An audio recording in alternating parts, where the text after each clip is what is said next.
ఇంకో విషయం నేను తెలుసుకున్నది ఏంటి అంటే, ఇది నా పర్సనల్ వ్యక్తిగత అనుభవం. ఏంటి అంటే, హోమియోపతి మాస్టర్ ఈకే బుక్స్ చదువుతున్నప్పుడు ఒక పాయింట్ సార్ ఏం చెప్పాడంటే, అసలుకి యాక్చువల్గా రోగాలంటే ఏంటి అని ఏం చెప్పాడంటే,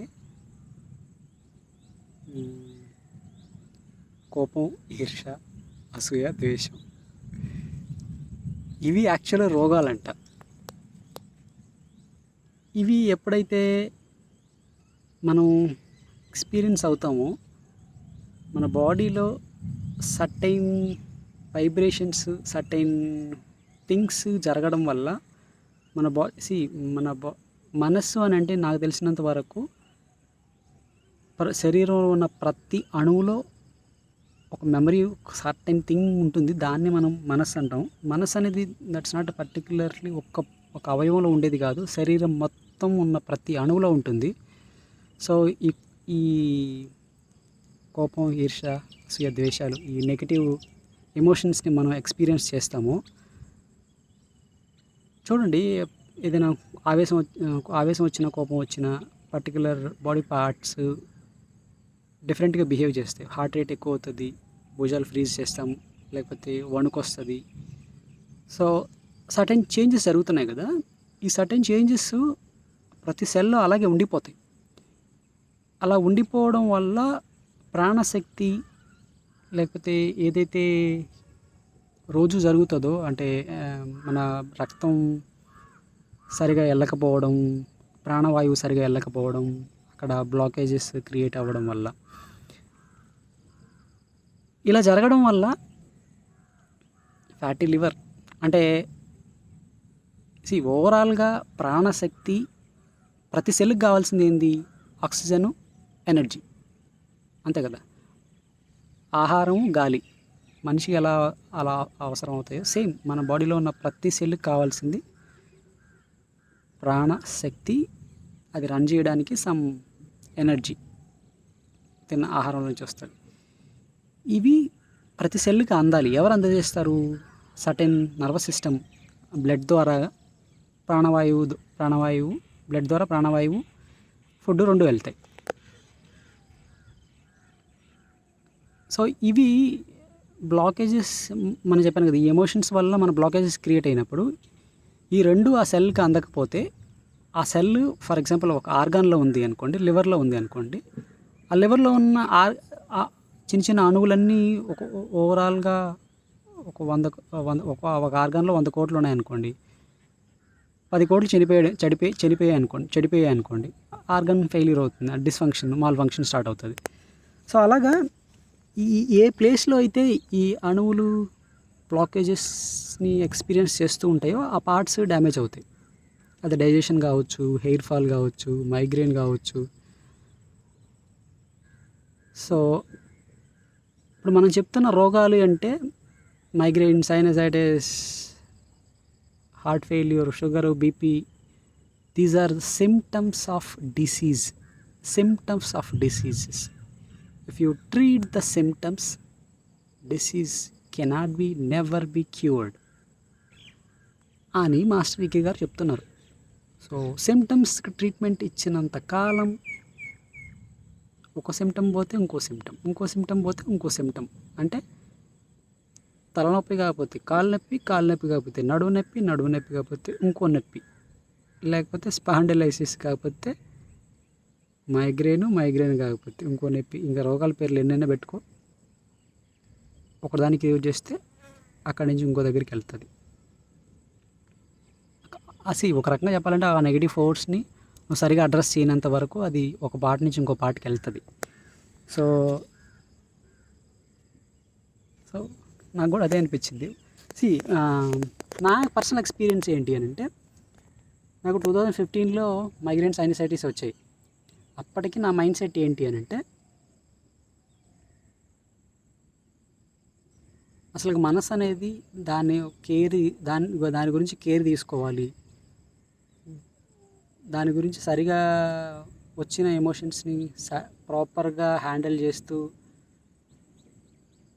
చేస్తేనే అది స్థిర స్థితికి వస్తుంది, లేకపోతే ఎలా పడితే అలా వాడితే అది కూడా భయంకరమైన ప్రమాదాన్ని తీసుకొస్తుంది అని నాకు తెలీదు. అసలు అదొకటి ఉందని, దాన్ని జాగ్రత్తగా చూసుకోవాలి అని నాకు తెలీదు. అప్పుడు మైండ్ సెట్ మనసులో జరిగిన యుద్ధం వల్లే మైగ్రేన్ సైనసైటిస్ వచ్చాయి. అంటే రోగం అనేది మానసిక లెవెల్లో వచ్చింది, శరీరం పైన జస్ట్ సిమ్టమ్స్ అవి అంతే. మైగ్రేన్ సైనసైటిస్, సో ఈవెన్ వాటికి క్యూర్ లేదు,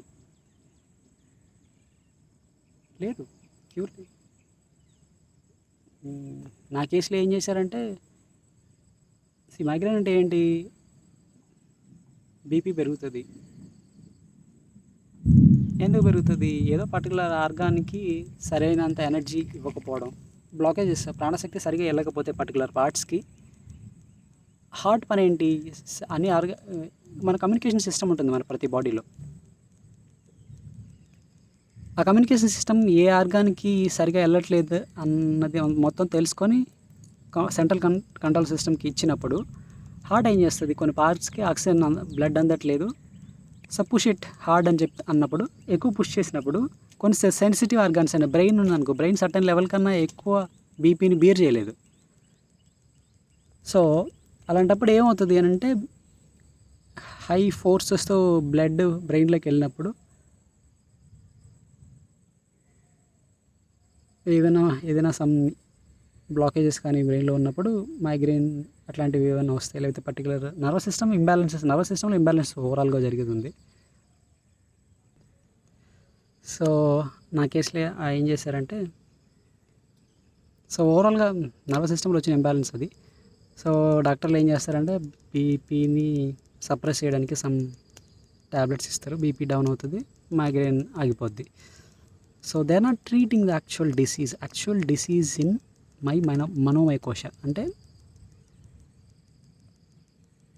మనస్సు అనే దాన్ని సాటిస్ఫై చేయకపోతే, దాన్ని సంతృప్తిగా ఉంచకపోతే, that will cause a disease that cannot be caught in medical reports. శరీరం మీద దాన్ని ప్రభావం ఉంటుంది కానీ బట్ మెడికల్ రిపోర్ట్స్లో దాన్ని ఐడెంటిఫై చేయలేరు, ఎందుకంటే రోగం అనేది మానసిక లెవెల్లో ఉంది కాబట్టి. నాకు తెలిసి సైనసైటిస్, ఈ మైగ్రెయిన్, ఆటో ఇమ్యూన్ డిసార్డర్స్ అనేటివి ఓవరాల్గా ఒక రకమైన మెంటల్ డిజార్డర్స్ అని చెప్పొచ్చు. సరిగా మనం శరీరాన్ని మనసుని వాడుకోకపోతే వచ్చే రోగాలు అవి నాకు తెలిసి.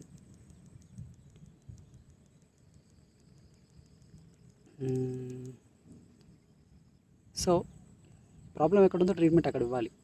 సో శరీరానికి ట్రీట్మెంట్ ఇస్తే బాగా అవ్వదు.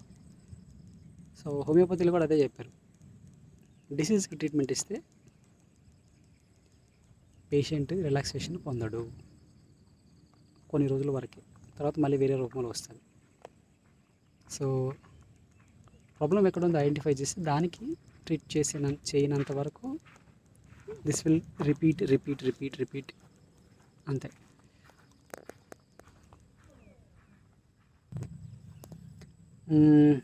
అది మాస్టర్ కే గారు చెప్పింది.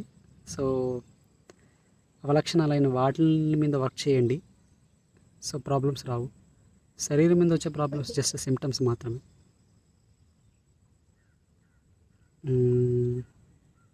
సో హోమియోపతి నాకు తెలిసి అది కూడా చాలా పెద్ద గొప్ప శాస్త్రం. కాకపోతే అంత గొప్ప అర్థం చేసుకున్న డాక్టర్లు ఉన్నారా లేదా అన్నది క్వశ్చన్ ఇక్కడ. Science there is no question about, అంటే గొప్పదా కాదా అన్నది క్వశ్చన్ లేదు, కానీ అంత నిష్ణాతులు ఉన్నారా లేదా అన్నది క్వశ్చన్ అంతే.